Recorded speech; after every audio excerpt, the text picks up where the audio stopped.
East of Asia, as far east as you can go, is a land the ancients called Nippon, the origin of the sun. It's a land of enigmas and secrets.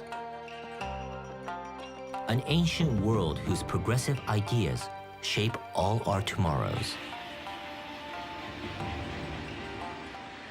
A land of dramatic contrasts, encircled by the sea, cut off from the ordinary. This unique world is ruled by the seasons. Through the lives of ordinary people, we uncover the secrets of this remarkable nation. Through their eyes, we reveal the soul of Japan.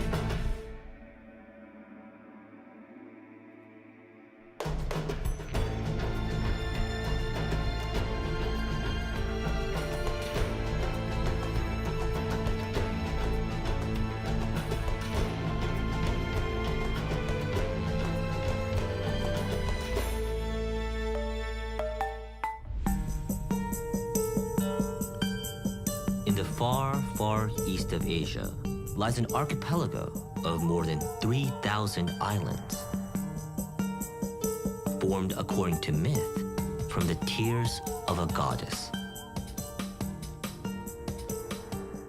Every island in this gorgeous necklace of nature is different.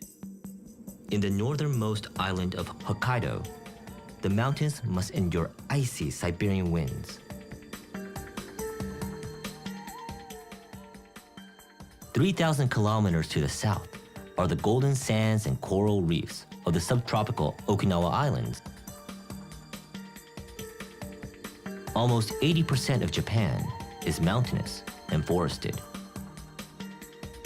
This uninhabitable terrain means 80% of Japan's people live in coastal areas.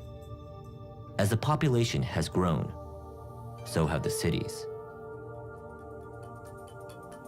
Tokyo, the capital. 35 million people live and work here. It's the largest metropolitan area in the world.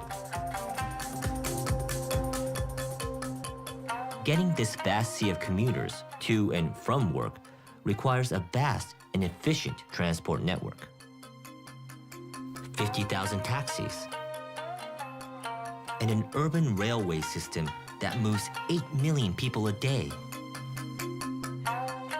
The Shinkansen bullet trains run so precisely that over a year, their timetable slips by just 36 seconds.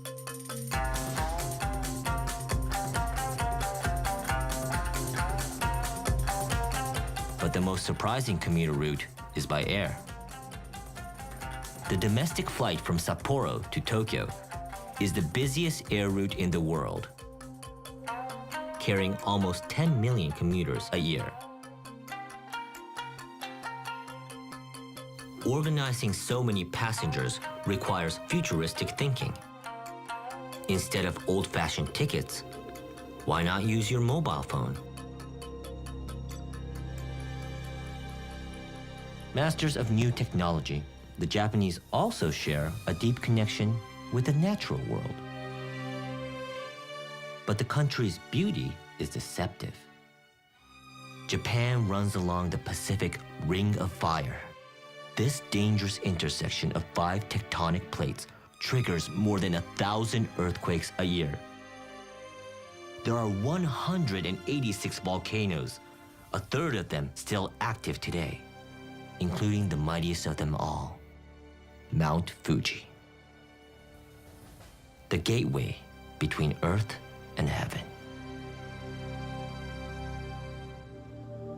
Dependent on this fickle and often violent nature, the Japanese have developed a unique relationship with the seasons, whose guidance they follow and whose rhythms they respect. Each season has its own symbolic meaning, marking the different stages of life. Spring is the beginning, a time of renewal and rebirth. 500 kilometers west of Tokyo is the ancient city of Kyoto.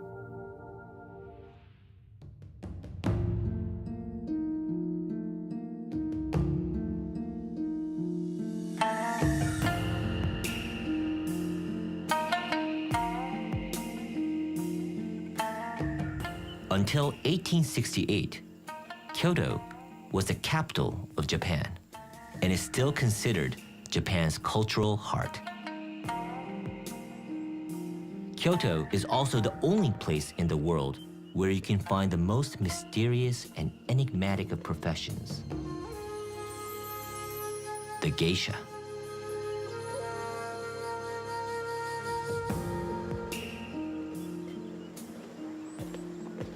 Contrary to Western notions, the geisha are artists skilled in traditional instruments, singing, and dancing.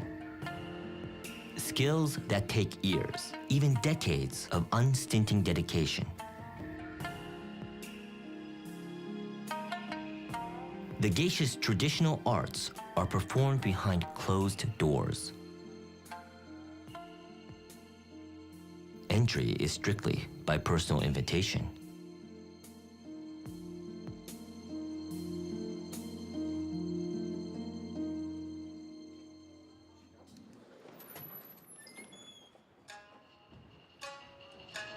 In the Miyagawa-cho geisha district of Kyoto, 17-year-old Mary is learning all about the rites and rituals of this hidden world.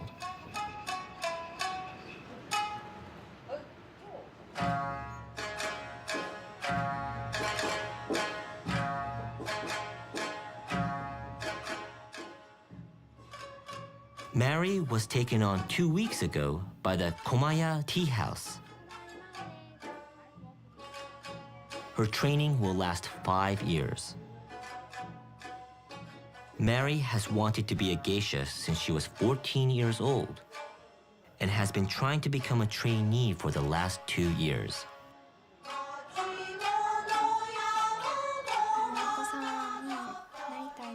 The reason I want to become a geisha is because it was my mother's dream to be a geisha, but I also want to do it for myself.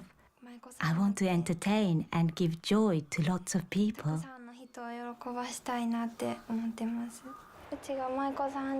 If and when I finally become a geisha, I want to be an intelligent one, able to anticipate what needs to be done in any situation.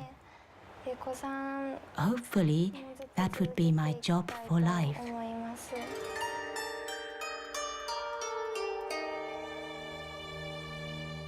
Most young girls enter a geisha house when they're 15 years old. Mary is already 2 years older than the other trainees, and as the last to join, finds herself at the bottom of a strict and ancient hierarchy. At the top is the Okaa-san, the mother of the house. Then there are the elder sisters, the geisha and the maiko. Then come the other trainees, Hikari and Momo. Then finally there's me at the bottom. In a year's time, Mary may be promoted to the level of maiko, the next step to becoming a geisha. I have to be on standby 24 hours a day. I haven't got much time to rest. As well as doing my usual chores like the laundry or cleaning the bathroom, I also have to go on errands. I have so many chores. There are times when it gets too much. Mary is also finding it hard to meet the expectations of her seniors.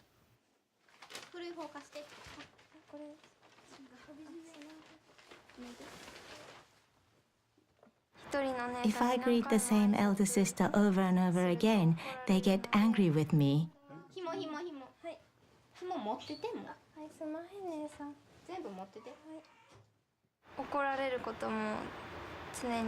I keep getting told off, and that can get me down.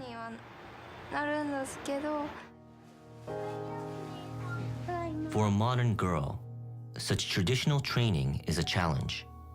To add to her difficulties, the geisha house insists on limited contact with families, which is proving hard to bear.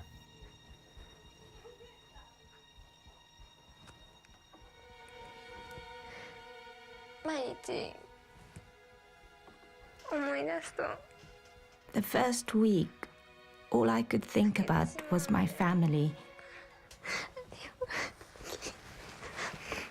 Every day I remember them and I cry.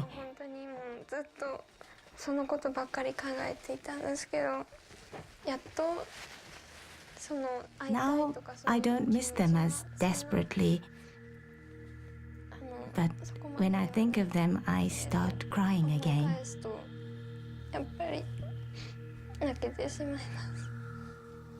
Many young girls who start this apprenticeship don't finish. And Mary is finding out why. Does she really have the determination to pursue her dream?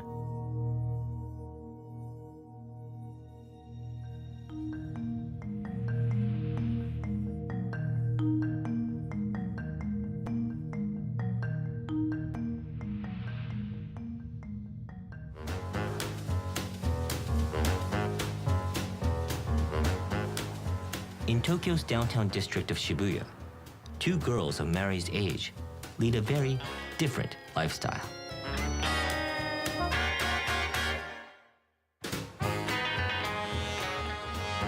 Saiko and Yuko are typical Tokyo schoolgirls.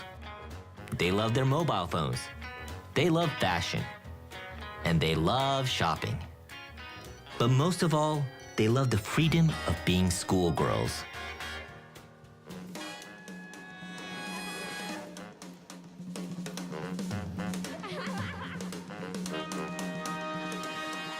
Saiko and Yuko's cravings for new fads have caught the attention of Japan's marketing executives looking to predict new trends. Sell to one girl in Shibuya today, goes the marketing man's mantra. And by tomorrow, you've sold to every girl in Japan. As the world becomes increasingly taken with Japanese pop culture, these schoolgirls have become global trendsetters. Saiko and Yuko have been hired to test new products. The latest is a new version of the photo booth. Instead of taking photos, it makes videos, which the girls can download onto their phones and send to their friends.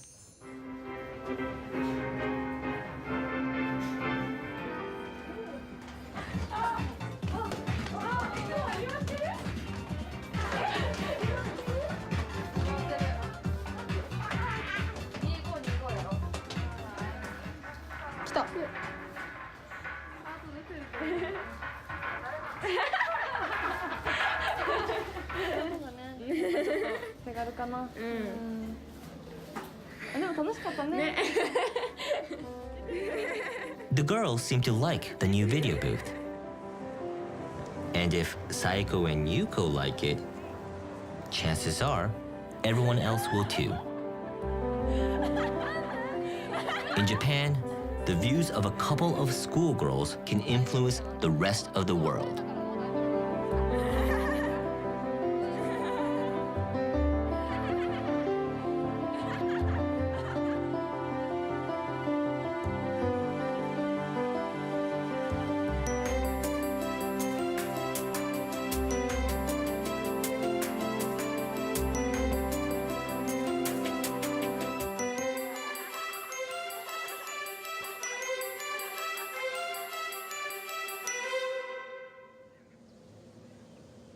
Up in the mountains, spring has turned to summer. It's the season of maturity and growing up, when Japan's vulnerable nature bursts spectacularly into life.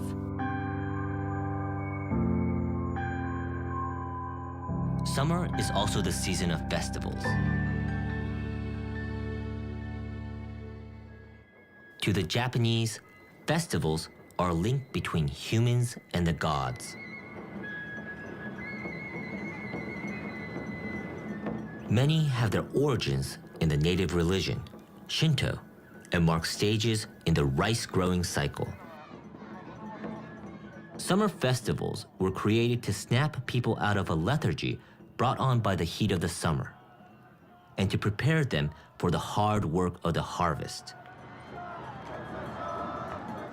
At the Kanto festival in Akita, every lantern balanced 20 feet high represents a grain of rice. It's just one of hundreds of colorful processions thanking the gods for their generosity.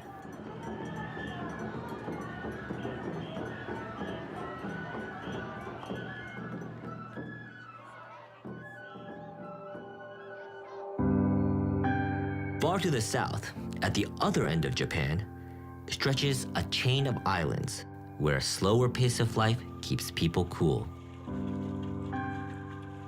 This remote subtropical paradise provides a vivid contrast to the north. Pristine beaches surrounded by coral reefs. Many islands remain uninhabited, and some even have their own rainforests, more like the Amazon than the Japan most people know. At the southern end of this string of islands lies Yonaguni. It is closer to Taiwan than the rest of Japan. Yonaguni was once part of a separate kingdom with its own language, which some islanders still speak today. And it hides a 10,000-year-old secret discovered beneath the sea.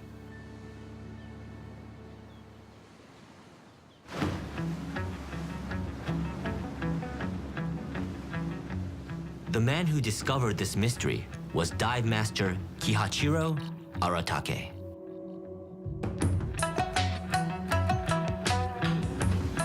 Aratake's underwater discovery is so remarkable it threatens to rewrite the history of the world. It all started on a dive trip to search for hammerhead sharks.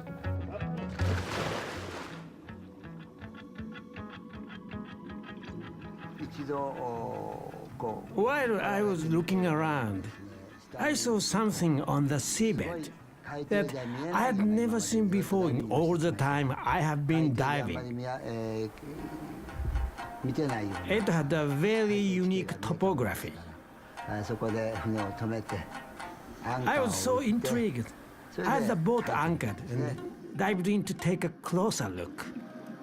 As Aratake rose up over this unusual landscape, a 240-foot-long structure appeared in front of him with all the characteristics of the pyramids of Egypt or the ancient Inca city of Machu Picchu. It had streets, steps, and monuments. A stone monolith severed down the middle had strange markings carved into its face, like some form of early writing. As he explored the site, it was like he had discovered the ruins of a lost civilization.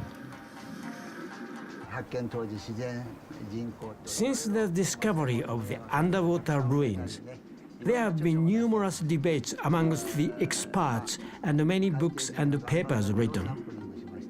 Scientists from Nagoya University performed irradiation dating on the surface of the monuments. They concluded that 10,000 years ago, they were actually on the land. Incredibly, this would mean that the building predates the pyramids by 4,000 years. In fact, it would predate any known Stone Age civilization, making this the oldest building in the world.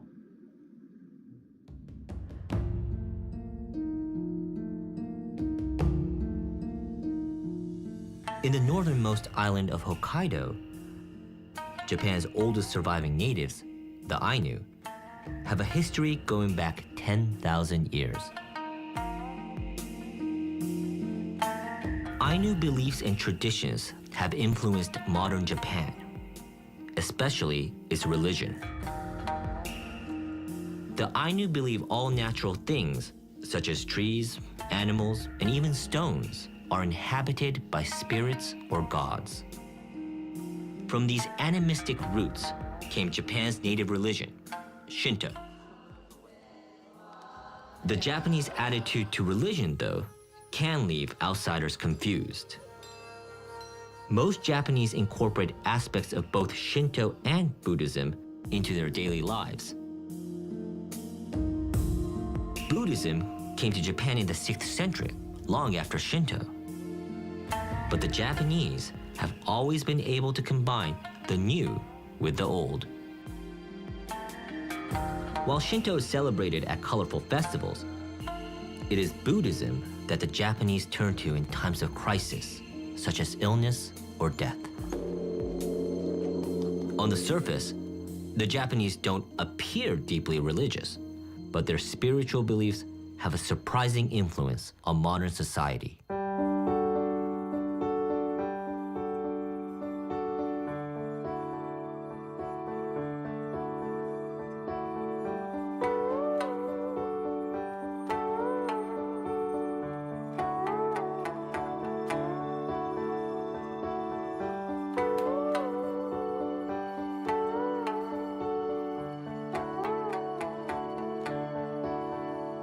Professor Hiroshi Ishiguro is Japan's foremost android scientist, and Geminoid HI-1 is Japan's foremost android.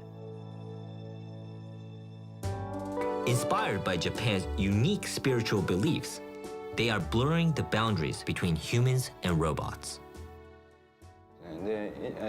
It's a question of where the soul is. Japanese people have always been told the soul can exist in everything and anything. So we don't have any problem with the idea that a robot too has a soul. We don't make much distinction between humans and robots. Japan is a very homogeneous, insular, island nation, and we have been making things our own way for a long time. Creating a perfect copy of himself has proved useful to Professor Ishiguro in unexpected ways. Having developed this robot, we discovered many interesting things. This robot is good enough to recreate the sense of human presence. For instance, it can give lectures to students or attend a meeting on my behalf. At the moment, we are at the Research Institute in Kyoto, but usually I work at Osaka University. If I remote control my android from Osaka, I don't have to come to Kyoto myself. Or I can even send it to America or Britain to attend a conference. The important thing is, my presence is there. Robotics has become one of the key industries in Japan, helping to make its economy the second largest in the world. And Japan leads the way in developing humanoid robots. Soon, robots like this may be working as office receptionists, security guards, or looking after Japan's aging population. But the next generation of robots aren't being designed in a lab. They're being built at home, and they're being built for battle.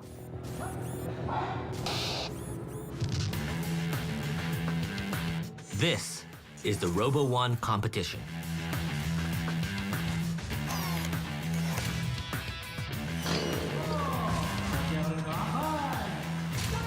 Where hundreds of homemade fighting machines battle it out to be named the best fighting robot in Japan.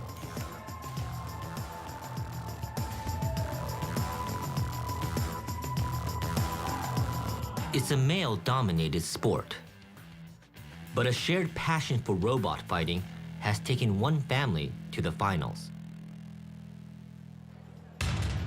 The Sumis. The Sumi family live in the suburbs of Tokyo. Arina is a 12-year-old schoolgirl. Her father, Kazuhiro, is an engineer, and mother, Nanako, a housewife. Together, they are one of the most formidable fighting families in Robo 1. Their house is a shrine to robots. Kazuhiro builds them. Nanako and Arina operate them.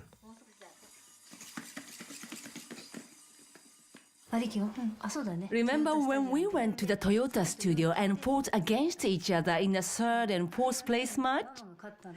And I beat you. I remember feeling pleased because I hadn't beaten you in a long time. Tomorrow is the biggest day in their calendar.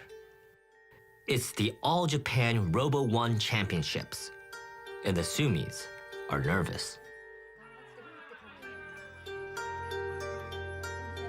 They're watching old matches to help improve their chances.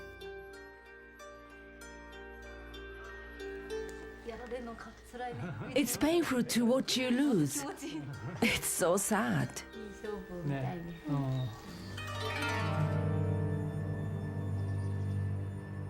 Well into the night, Kazuhiro is working on Arina's robot, while Nanako and Arina put the finishing touches to the unique costume Nanako hopes will make her robot stand out from the rest.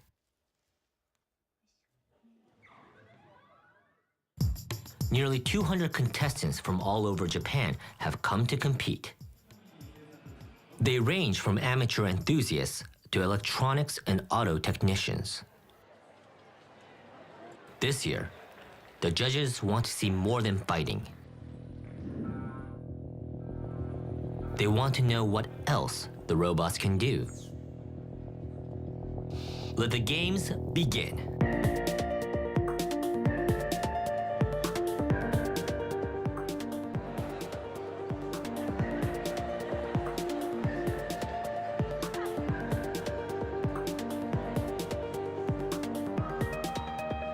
The new rule has encouraged some unusual performances.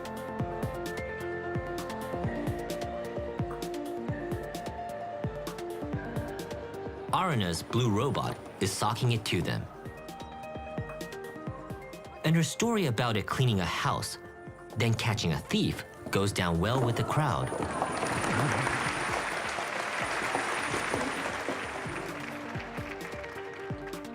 Now it's Nanako's turn.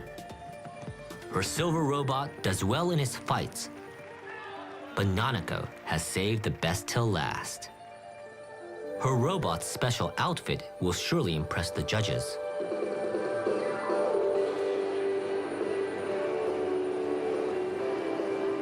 But the glittering robot's success is short-lived. A skipping routine goes badly wrong.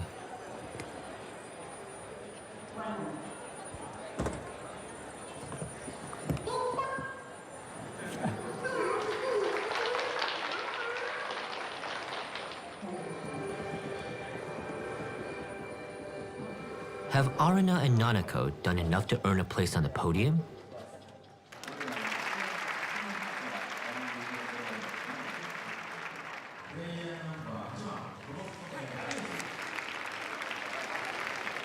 Arina is called.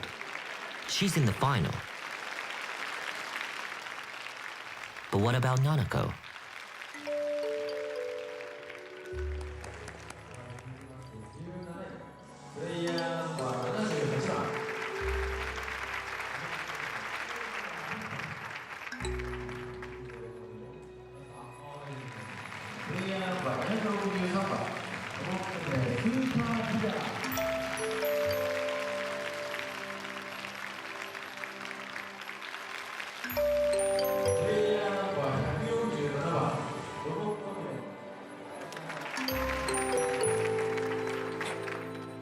There's only one place to go. Nanako has given up all hope.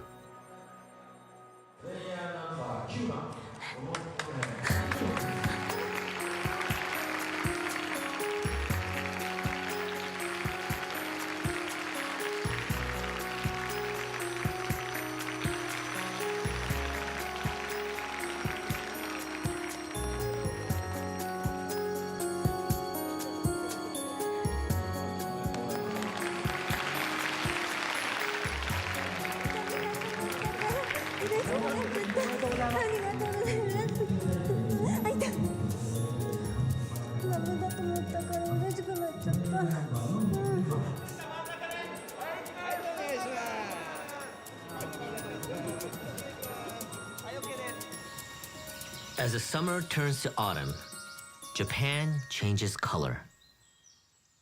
Many Japanese travel across the country to enjoy the autumn leaves.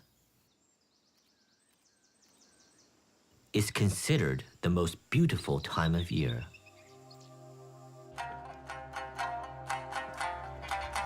In Kyoto, in the autumn, everyone's preparing for the annual dance festival. It's every geisha's dream to take part. All the different districts participate, rehearsing for weeks.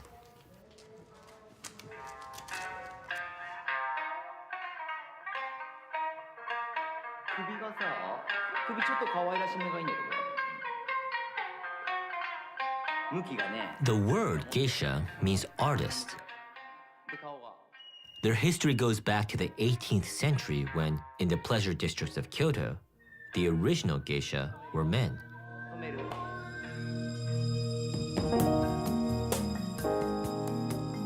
Since joining the Komaya Geisha House in the spring, Mary has graduated to serving drinks to customers.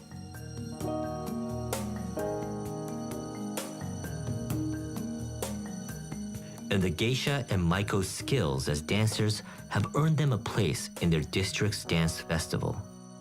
For now, it is just the dance director they have to impress. But on the night of the show, all Kyoto's elite will be there to watch.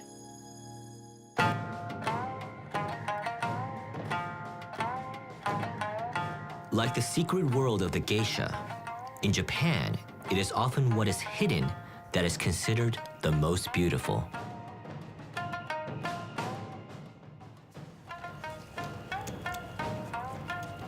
Yoshihiro Nakano knows more about this than anyone.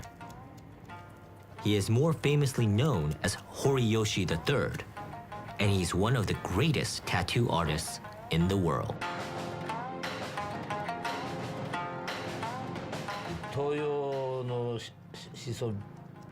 In the Oriental arts, we say, the more something hides, the more beautiful it becomes. The fact that you only see it on very special occasions gives it more impact. It's more attractive and shocking when unveiled. I think that's part of our traditional culture, and without knowing it, the Japanese appreciate that sense of beauty.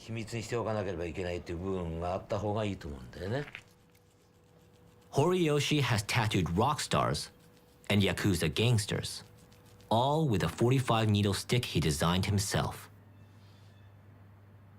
Historically, tattoos were outlawed, with one unusual exception. Firemen were well known for their tattoos because theirs was the only profession officially allowed to have them. Normally, tattooing was illegal, particularly for those with jobs that involved a public duty like rescuing people. But firemen were overlooked as an exception. If they died in a fire, the tattoo would help people identify their body.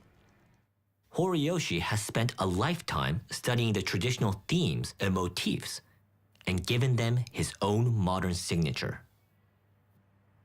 Before Horiyoshi, it used to be totally unacceptable to mix the different seasons. Autumn is not just a season. It's a state of being. With an average life expectancy of 79, Japanese men are the second longest living on the planet. But it's Japan's women that are outliving us all, reaching an average age of 86.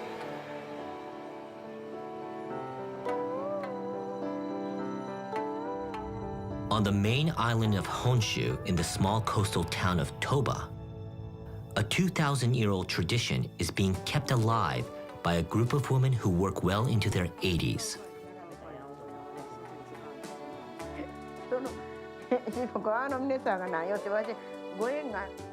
At 75 years old, Reiko Nomura is an ama diver. The ama dive for shellfish to sell at market.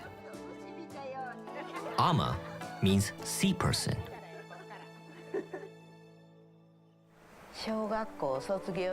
I finished school when I was 15, I think. I've been an ama diver ever since. So it's 60 years now. I feel young though. Yes, I'll keep going till I'm 80. Ama divers used to harvest pearls and made good money from it. But pearl farms have taken away that trade.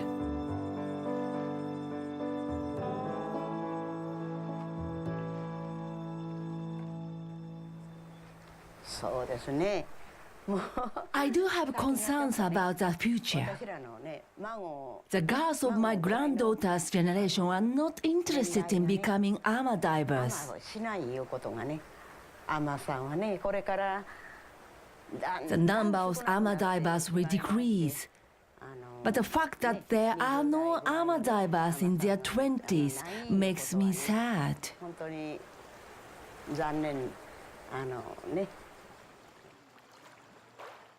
With no new recruits, there is a chance these mermaids will be the last.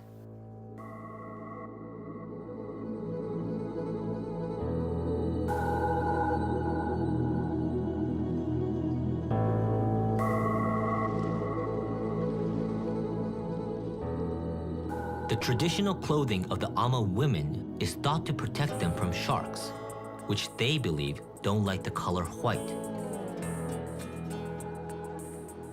A dive can yield anything from sea urchin and scallops to one of the most prized of Japanese delicacies, abalone. Whatever is not sold at market is taken back to their hut and cooked on an open fire. This is a maritime feast these sea women never tire of. As modern Japan races into the future, this 2,000-year-old tradition is in real danger of being lost. But Japan has a way of preserving its traditions. And if these women are anything to go by, theirs will be around for quite a while.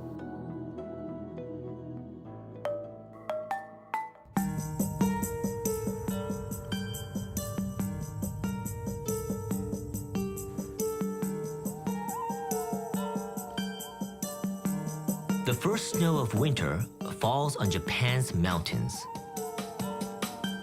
Mount Fuji's snow-capped beauty hides its darker side.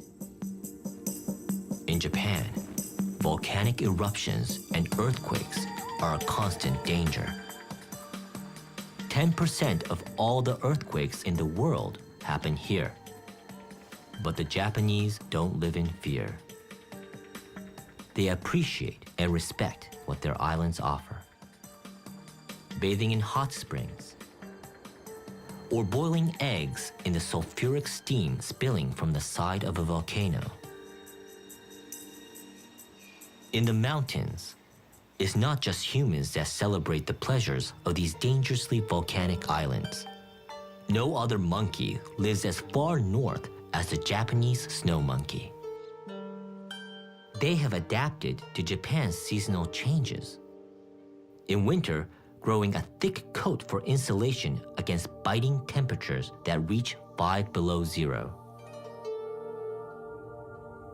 In Japan, the most highly prized fish of all is the bluefin tuna, which can be found in the cold, hazardous straits between the islands of Hokkaido and Honshu. And this is where tuna fisherman Osamu Yamazaki tries his luck. For most of the year, Yamazaki ekes out a living from squid fishing. But in winter, he uses the squid as bait to catch tuna. The rewards can be like winning the lottery. In 2006, the price of a single tuna reached $200,000. Yamazaki is chasing that dream.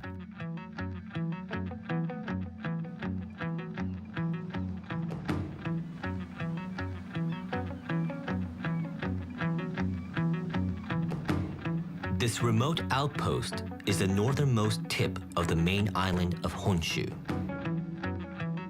And perched here is the fishing town of Oma.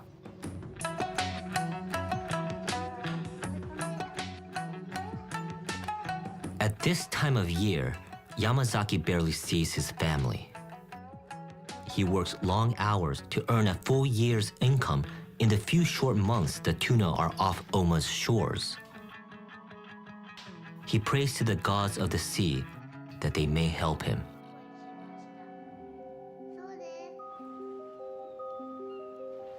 Finding the tuna can take days, even weeks. Then you still need to catch it. You have to involve your whole body in the fight against a tuna. You either catch the fish or get driven to the ground. Sometimes you keep on fighting for 4 or 5 hours, only to end up empty-handed. Recently, Yamazaki went a whole season without getting one, pushing him to the edge of bankruptcy. Then he got lucky. He caught 2 in a week and made $80,000. But if he doesn't catch any this year, he may have to give up fishing. With all this at stake, Yamazaki still fishes the old-fashioned way, on a single line. Avoiding the use of nets reduces his chances of catching tuna, but it upholds tradition.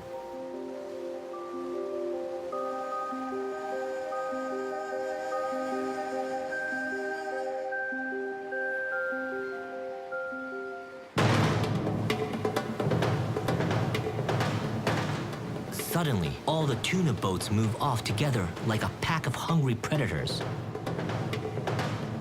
The sonar shows a school of thousands of tuna. Finding them is one thing, keeping up with them another. Tuna can accelerate faster than a sports car, and they're clever, cunning, changing directions at 80 kilometers per hour. Yamazaki's got a bite.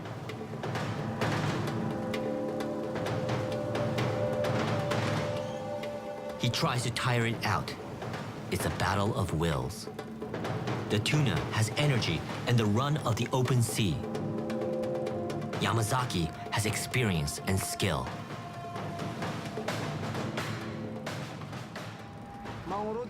Once tuna fish bite the hook, they literally fly away at tremendous speeds. You need to have the line coiled around your arm. I myself once had the fingers nearly chopped off when I twisted the line around them. The tuna is now directly under the boat, trying to snap the line.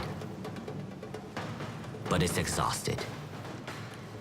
The fight is over.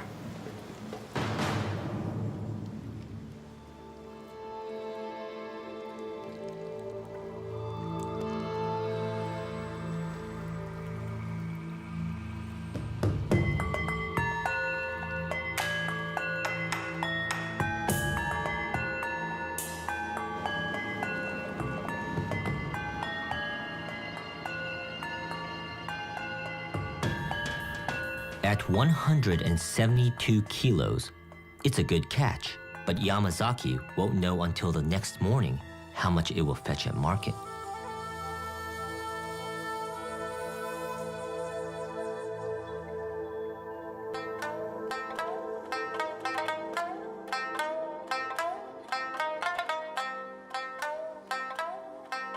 He keeps its heart and fin for luck. Then it's back to the boat, back to sea.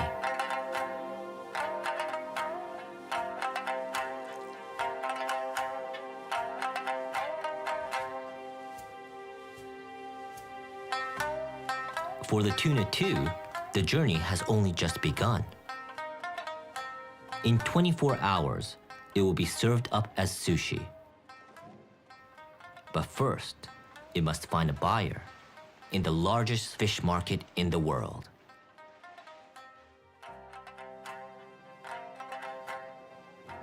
At Tokyo's Tsukiji market, 2,500 tons of fish come and go every day, attracting 40,000 buyers.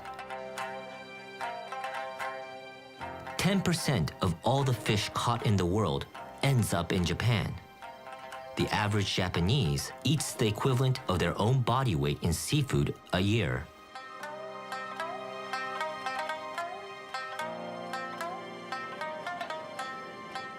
As the wholesalers examine the fish, Yamazaki waits anxiously to learn how much his sold for. Back at Tsukiji Market, the frantic bidding begins.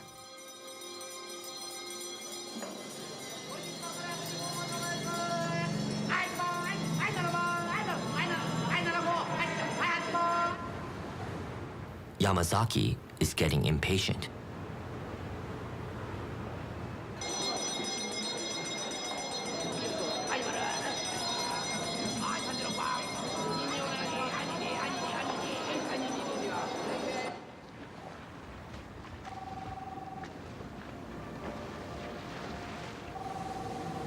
The call comes in at last. The tuna sold for $8,000. Not bad for one day's work.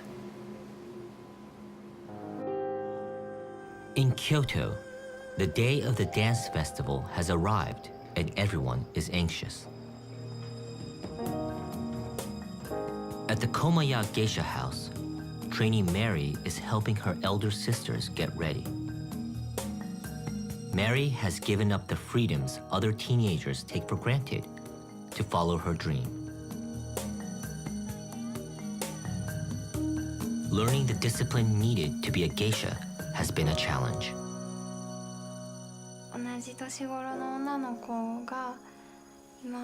Girls of my age have mobile phones and in their free time go out with their friends. But I have to stay inside the house. I hardly go out, so I can't have fun.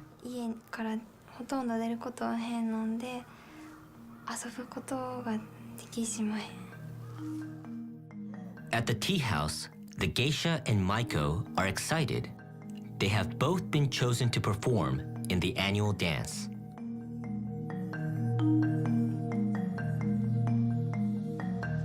For Mary and the other trainees, the performance is a chance to escape their chores.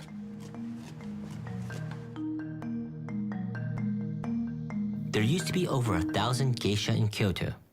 Now there are around 80 trainees. Mary is worried. She has a big decision to make.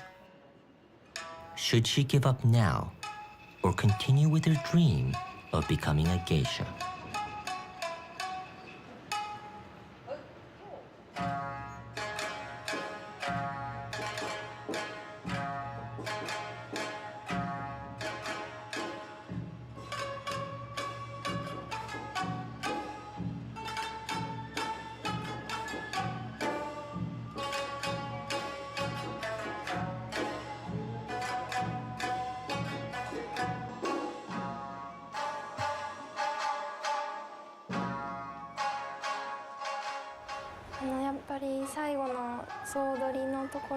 In the last dance, the geisha's silver fans glittered and looked so gorgeous. Their dancing was perfectly synchronized and their faces were so lively.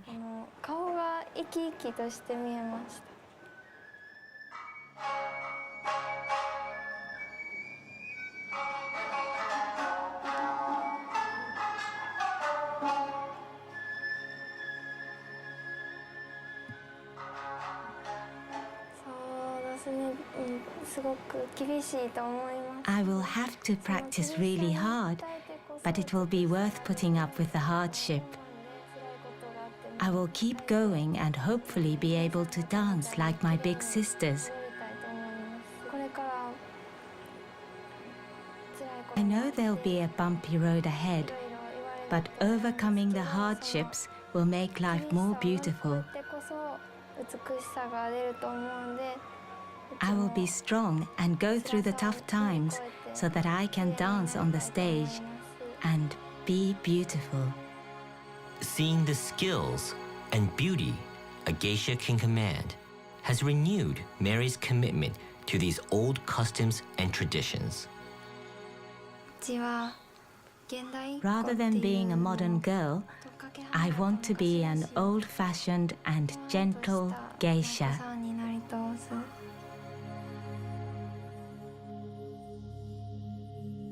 Mary has chosen to bridge the past and the future. It's the Japanese way.